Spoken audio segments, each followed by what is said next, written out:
اور نماز کے جہاں اور بہت سارے فوائد ہیں وہاں یہ بھی ارشاد فرمایا کہ ان الصلاۃ تنہا عن الفحشاء والمنکر، فرمایا بے شک نماز منع کرتی ہے بے حیائی سے اور برے کاموں سے۔ نبی رحمت علیہ السلام کی خدمت میں عرض کیا گیا تھا کہ یا رسول اللہ صلی اللہ علیہ وسلم، ایک شخص رات کو نماز پڑھتا ہے پر سویرے چوری بھی کرتا ہے۔ ہم تو بڑی جلدی کہہ دیتے ہیں نا کہ کیا فائدہ اسے اس کی نماز کا، کیا فائدہ اسے اس کی عبادت کا۔ حضور صلی اللہ علیہ وسلم کی جب بارگاہ میں یہ سوال پوچھا گیا کہ حضور رات کو عبادت بھی ٹھیک کرتا ہے اور سویرے چوری بھی کرتا ہے تو حکم کیا ہے؟ تو حضور علیہ السلام نے فرمایا اگر وہ پابندی سے نماز پڑھتا رہا نا تو اس کی نماز اس سے چوری چھڑوا دے گی، اس لیے کہ نماز بے حیائی اور برے کاموں سے روک دیتی ہے۔ اگر کوئی کمزوریاں ہیں انسانی تقاضوں کے تحت تو نماز کی پابندی کرے۔ اگر آپ نماز کے پابند ہو گئے نا، کچھ وقت لگے گا تو پھر وہ بھی ساری کمزوریاں اللہ دور فرما دے گا۔ شرط یہ ہے کہ اس کو پابندی کے ساتھ پڑھتے رہیں۔ کچھ دوست کہتے ہیں نماز میں دل نہیں لگتا، تو میں نے کہا نہ بھی لگے تو پھر بھی پڑھے۔ تو میرا سوال یہ ہے کہ ایک آدمی بالکل فارغ ہے، سوائے نماز کے، عبادت کے، سونے کھانے کے اسے کوئی کام نہیں، اور ایک شخص بیچارہ مزدور ہے، وہ ریڑھی لگاتا ہے، مثال دینے لگا ہوں، وہ ریڑھی لگاتا ہے، اس کے پاس دکان بھی نہیں ہے کہ وہ شٹر نیچے کرے یا تالا لگا کے چلا جائے۔ اب وہ نہ کسی کو کہہ کے آیا کہ یار ذرا 10 منٹ ٹھہرنا میں نماز پڑھ کے آیا، تو وہ چلا گیا۔ وہ بڑا بے چین ہے کہ میری پیچھے ریڑھی بھی ہے، وہ بندہ جلد باز نہ ہو جائے، وہ نکل نہ جائے، وہ میری تھوڑا سا میرا راس ہے، 2-4 ہزار کا مال ہے، غریب آدمی۔ نماز بھی اس نے پڑھی، توجہ اس کی پیچھے لگی رہی۔ ایک بالکل فارغ تھا، کوئی مجبوری نہیں تھی، اس نے بھی نماز پڑھی۔ آپ یہ بتائیے کہ زیادہ ہمت کس نے کی؟ اس کا تو دل ہی نہیں لگا نماز میں، ریڑھی کی فکر تھی، لیکن ہمت زیادہ اس نے کی، اس لیے کہ اس کی مجبوری ہے، اس کے لیے آزمائش پیچھے کھڑی ہے، تیار ہے۔ دوائی کھانے میں دل لگتا ہے، کیوں کھاتے ہو؟ دل ہی نہیں لگ رہا آپ کا۔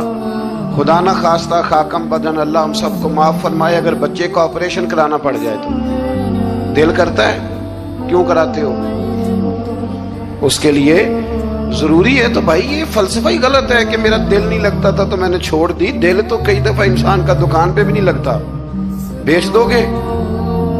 نہیں دل کرتا کام پہ جانے کو تو ریزائن کر دو گے؟ تو یہ تو بالکل سرے سے بات ہی بڑی عجیب ہے۔ ہاں دل لگنا چاہیے، نماز سے دلچسپی ہونی، لیکن نہ بھی لگے تو ہم کو دل کے لیے نماز نہیں پڑھ رہے، رب کے لیے نماز پڑھ رہے ہیں۔ ہاں یہ بات سمجھ لیں، نماز دل کے لیے نہیں، نماز وہ دیکھیں نا، ایک صاحب کہتے ہیں جی میں 5 نمازیں پڑھتا ہوں تو روزی میں برکت پھر نہیں ہوتی، تو میں کہتا ہوں وہ عبادت کرتے ہو کہ تجارت کرتے ہو؟ پیسے کمانے گئے تھے، پیسے کمانے گئے تھے کہ نماز پڑھنے گئے تھے؟ تو نماز آپ کو بے حیائی اور برے کام سے روک دے گی، پر شرط یہ ہے کہ نماز کی پابندی کرے اور بر وقت پڑھیں اور تھوڑی صحیح کر کے پڑھیں۔ مطلب نماز پڑھی جاتی ہے، اہتمام نہیں ہوتا، یعنی لوگ بھاگ کے وضو کرتے ہیں، فٹافٹ آتے ہیں، بھئی آج ہو گیا ہے۔ بڑی جو بندہ گاڑی بھگا کے لاہور پہنچنا چاہے تو وہ 15 منٹ جلدی پہنچ سکتا ہے، 1 گھنٹہ پہلے پہنچ سکتا ممکن نہیں میرے عزیز، ہو نہیں سکتا۔ جلدی نماز پڑھنے سے آپ کیا کر لیں گے؟ صحیح کر کے پڑھیں، سونی کر کے پڑھیں، تسلی کے ساتھ پڑھیں، ٹھنڈے دل کے ساتھ پڑھیں۔ مطلب نماز پڑھیں تو پھر مزہ آئے۔ امام اعظم کا ایک پڑوسی ہے تو وہ کہتا ہے کہ امام صاحب نا گرمیوں کے دنوں میں نا چھت پہ چڑھتے تھے، کیونکہ میرے گھر میں عورتیں نہیں تھی، مرد ہی تھے زیادہ، اور میرا ایک بچہ تھا چھوٹا۔ کہتے ہیں کہ وہ چھت پہ نماز پڑھا کرتے تھے تو وہ اتنی دیر تک کھڑے رہتے کہ لگتا کوئی ستون کھڑا ہے، رات کو ستون محسوس ہوتا، اتنی دیر تک وہ تلاوت کرتے، اللہ کی بارگاہ میں کھڑے رہتے۔ تو فرماتے ہیں جب ان کا انتقال ہوا تو میرا بیٹا کہنے لگا کہ ابا جی پڑوسیوں کی چھت پہ جو کھمبا تھا، جو ستون تھا، وہ کہاں گیا؟ تو کہتا میں رو پڑا۔ میں نے کہا بیٹا وہ ستون اور کھمبا نہیں تھا، وہ تو ابو حنیفہ تھا جو اپنے رب کے حضور کھڑا رہا کرتا تھا۔ تو دلچسپی پیدا کریں۔ اللہ تعالیٰ ہمیں رمضان کے بعد بھی پابندی صلاۃ کی توفیق عطا فرمائے۔ آیت نمبر 46 میں اہل کتاب سے بحث اور مباحثہ اور مجادلہ کے آداب اور اسلوب تبلیغ کے شائستہ اور پسندیدہ ہونے کا بیان کیا گیا۔ جب آپ تبلیغ کریں تو آپ کے جملے بڑے شستہ ہونے چاہیے، صاف ستھری بات آپ کریں۔ قرآن مجید نے کہا نا ادعو الی سبیل ربک بالحکمہ والموعظۃ الحسنہ، لوگوں کو اللہ کی طرف بلاؤ تو خوبصورت نصیحت کے ساتھ، حکمت کے ساتھ، اور اچھے انداز میں. اب تو اللہ تعالیٰ معاف کرے، کبھی کبھی سوچ میں پڑ جاتے ہیں کہ یہ مطلب کیا ہو رہا ہے. یعنی اب مولوی کے نام کے نیچے لکھا ہے فنی مولوی، مولوی کے نام کے نیچے لکھا ہے، اور اس کو دیکھنے والوں کی تعداد لاکھوں میں ہوتی ہے، کہتے ہیں یہ مولوی فنی ہے. بھئی آپ تھوڑا سمجھیں، مسجد میں تو جو آدمی زیادہ ہنستا ہے اس کی قبر میں اندھیرا ہوتا ہے. آپ یہ کیا کر رہے ہیں؟ ہاں کوئی بات ایسی آ جاتی تھی تو اللہ کے نبی بھی مسجد میں مسکراتے تھے، حضور بھی مسکراتے تھے، صحابہ بھی مسکراتے تھے. اور صحابہ کہتے ہیں حضور جب مسکراتے تھے تو دانتوں سے نور نکلتا تھا، مسجد نبی کی دیواریں بھی چمک اٹھتی تھی. لیکن یہ مطلب مولوی کو اس لیے بلانا کہ وہ لطیفے سنائے گا، وہ طنز و مزاح کی بات کرے گا. تو آپ نے کیا فرق رکھا مسجد میں، اللہ کے گھر میں اور دیگر جگہوں پہ؟ آپ ذرا سمجھیے اس بات کہ وہی بات جو قرآن نے کہی کہ لوگوں نے دین کو کھیل تماشا بنا لیا ہے، معاذ اللہ لوگوں نے کھیل تماشا سمجھ لیا ہے. کس طرف مطلب قوم لگ گئی ہے، اور بڑا بڑا عروج ہے اور بڑی بڑی باتیں ہیں. بیچ میں ہے کیا کہ لطیفے سنائے جا رہے ہیں اور داستان سرائی ہو رہی ہے اور کہانیاں ہو رہی ہیں، اور قوم ہے کہ وہ اس پر لگی ہوئی. اچھی نصیحت، خوبصورت جملے. میرے رسول کریم علیہ السلام کے غلام کہتے ہیں حضور جنت کا ذکر کرتے تھے تو یوں لگتا تھا ہم جنت کی سیر کر رہے ہیں. حضور دوزخ کی بات کرتے تو ہمارے خوف سے رونگٹے کھڑے ہو جاتے، اور حضور قیامت کا ذکر کرتے تو یوں لگتا کہ نکل کے باہر جائیں گے تو قیامت آ جائے گی. یہ انداز تھا حضور کا بات کرنے کا. تو لہذا بڑی شستہ، بڑی صاف ستھری اور بڑی میٹھی اور بڑی ٹھنڈی بات کریں.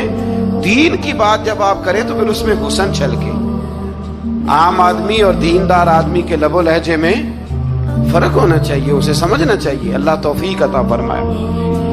رسول اللہ صلی اللہ علیہ وسلم کی صفات میں سے ایک صفت نبی امی ہونا بھی ہے. امی کا معنی اعلیٰ حضرت نے فرمایا بے پڑھا ہوا، جس نے دنیا میں کسی سے پڑھا نہ ہو. یعنی آپ نے رسمی طور پر لکھنا پڑھنا نہیں سیکھا. اس میں بھی اللہ تعالیٰ کی بے پناہ حکمت ہے کہ حضور نے دنیا میں آ کے پڑھنا لکھنا نہیں سیکھا. آیت نمبر 48 میں فرمایا کہ آپ نزول قرآن سے پہلے کوئی کتاب نہیں پڑھتے تھے. یہ بڑی انوکھی بات کا ذرا سمجھیے، یہ بھی میرے نبی کی شان ہے. حضور نے قرآن کے نازل ہونے سے پہلے رب فرماتا ہے کوئی کتاب پڑھی ہی نہیں، کوئی کتاب حضور نے پڑھی نہیں. لیکن حضور تورات کی باتیں بھی بتاتے تھے، انجیل اور زبور کی باتیں بھی بتاتے تھے. وہ نہیں پڑھا حضور نے، اور نہ ہی نبی پاک علیہ السلام دائیں ہاتھ سے لکھتے تھے. لیکن حضور کا لکھنا بہرحال ثابت ہے. بعد میں نبی پاک کا بطور معجزہ لکھنا ثابت ہے، احادیث مبارکہ سے ثابت ہے. لیکن حضور علیہ السلام نے نہ کوئی کتاب پڑھی، نہ دنیا میں حضور کسی کے شاگرد ہوئے. الرحمن علم القرآن، رحمان فرماتا ہے میں نے خود انہیں قرآن سکھایا ہے. حضور نے اپنے رب سے سیکھا، ڈائریکٹ اللہ کے شاگرد ہیں میرے نبی کریم. اور یا اللہ کیا سکھایا، کیا سیکھا؟ تو فرمایا وَعَلَّمَكَ مَا لَمْ تَكُنْ تَعْلَمْ. محبوب جو نہیں جانتے تھے رب نے سارا ہی سکھا دیا ہے. لوگ پوچھتے ہیں آپ کے استاد کا نام کیا ہے؟ دیکھ جتنا بڑا استاد ہو شاگرد کا علم بھی اتنا بڑا ہوتا ہے. تو نبی پاک نے اللہ سے سیکھا ہے. اب آپ اندازہ کر لیں کہ اللہ نے کیا کیا علم میرے رسول کو سکھایا ہے. تو نبی امی کا معنی ہے بے پڑھا ہوا. آیت نمبر 50 سے کفار کے معجزے کی فرمائش کے جواب میں فرمایا کہ قرآن مجید سے بڑھ کر معجزہ اور کیا ہو سکتا ہے، اس کے علاوہ کیا معجزہ مانگتے ہیں؟ یہ بہت بڑا معجزہ ہے. عذاب کے مطالبے پہ فرمایا کہ اس کا ایک وقت مقرر ہے، وہ وقت پہ آئے گا، کسی کے کہنے پر نہیں آئے گا. آیت نمبر 56 میں مومن بندوں کو فرمایا جا رہا ہے کہ جس سرزمین پر اللہ تبارک و تعالیٰ کی رضا کے مطابق زندگی گزارنا مشکل ہو تو اللہ تعالیٰ کی عبادت کی خاطر وہاں سے ایسی سرزمین کی طرف ہجرت کر جاؤ جہاں تم بے خوف و خطر اپنے رب کی بندگی کر سکو. ہجرت کرنے کا حکم دے دیا اگر کہیں کھل کے عبادت کرنے کا موقع میسر نہ ہو. میرا خیال ہے کہ دنیا میں شاید ہی کوئی ایسا خطہ ہو جہاں کھل کر عبادت کرنے کا موقع میسر. میں نے برطانیہ میں ایک مدینہ مسجد دیکھی، بہت بڑی وسیع مسجد. میں نے ایک جمعہ وہاں پڑھایا تو جمعے کے بعد ہم نمازیوں کے بیچ بیٹھے. میں نے کہا ہم نے بڑی شاندار مسجد بنائی. تو وہ کہنے لگے کہ یہاں کی حکومت نے ہمارے ساتھ تعاون کیا. آپ حیران ہوں گے میری بات سن کے. وہ کہنے لگے جب ہم مسجد تعمیر کر رہے تھے تو یہاں سے پیچھے سے ایک روڈ گزرتا تھا، تو ہماری مسجد میں آڑے آتا تھا. تو ہم نے گورنمنٹ کو اپلیکیشن دی کہ یہ روڈ آ رہا ہے. تو کہتے ہیں مسجد کی خاطر گورنمنٹ نے روڈ بند کر کے روڈ اوپر سے گزار دیا ہے۔ اب تو عبادت کرنے کی تو کوئی دقت نہیں، پر شرط یہ ہے کہ عبادت کرنے والے بھی تو ہونے چاہیے نا۔ عبادت کرنے کی کوئی پریشانی اور نہ بھی ہو تو اللہ کے محبوب کے لیے اللہ نے ساری زمین کو مسجد بنا دیا ہے۔ حضور فرماتے ہیں میرے قدموں کی برکت سے ساری زمین مسجد بن گئی، جہاں سجدہ کرو گے رب قبول کر لے گا، پر شرط یہ ہے کہ بندہ سجدہ کرے۔ فرمایا اور کتنے ہی جانور ہیں جو اپنا رزق اٹھائے نہیں پھرتے، ان کو اللہ رزق دیتا ہے، اور تم کو بھی، یعنی انسان کتنی ہی منصوبہ بندی کیوں نہ کرے، اسباب کا اختیار کرنا بجا ہے، لیکن رازق حقیقی طور پر صرف اللہ تعالیٰ ہی ہے۔ جانوروں کو کبھی دیکھیں آپ نے کہ انہوں نے گٹھڑیاں باندھ کے اپنا رزق باندھا ہو؟ تو اللہ فرماتے ہیں جن کا کوئی سبب نہیں، جب میں انہیں دیتا ہوں تو تمہیں کیوں نہیں دوں گا؟ رزق دینے والا اللہ ہے۔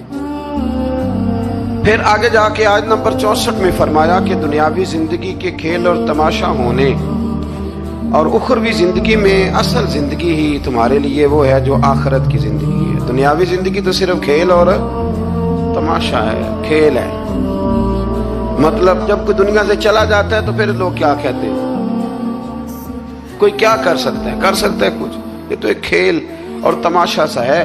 مطلب میں نے بچے پالے تو پھر بعد میں میرے بچوں نے بچے پالنے شروع کر دیے، پھر ان کے بچوں نے بچے، اور بہت بڑا لفظ ہے جناب یہ ہمارے پاس، بچوں کے لیے کر رہا ہوں جی۔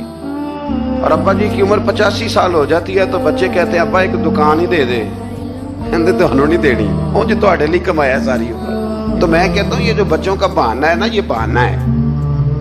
بینک بیلنس اپنے نام کا، مکان اپنے نام، گاڑی، اور روز کہتا کیا ہے؟ اور بھائی میں یہ کہہ رہا ہوں کہ یہ بہانہ ہے، بچوں کے لیے ہے، بالکل ٹھیک ہے، لیکن بچوں کے کام تو آئے گا نا ہمارے جانے کے بعد۔ آج تو مالک اور وارث ہم ہی ہے نا، اس لیے تھوڑا نکلیں اس کھیل تماشے سے، اس آخرت کی بھی فکر کریں۔ امام زین العابدین گھر میں نماز پڑھ رہے تھے تو آگ لگ گئی، لوگ بجھاتے رہے، امام صاحب نماز پڑھتے رہے۔ نماز کے بعد لوگوں نے کہا حضور ہم آگ بجھا رہے تھے، آپ نے توجہ ہی نہیں کی۔ فرمایا تم دنیا کی بجھا رہے تھے، میں قیامت کی بجھا رہا تھا، میں دوزخ کی آگ بجھا رہا تھا۔ ادھر بھی تھوڑی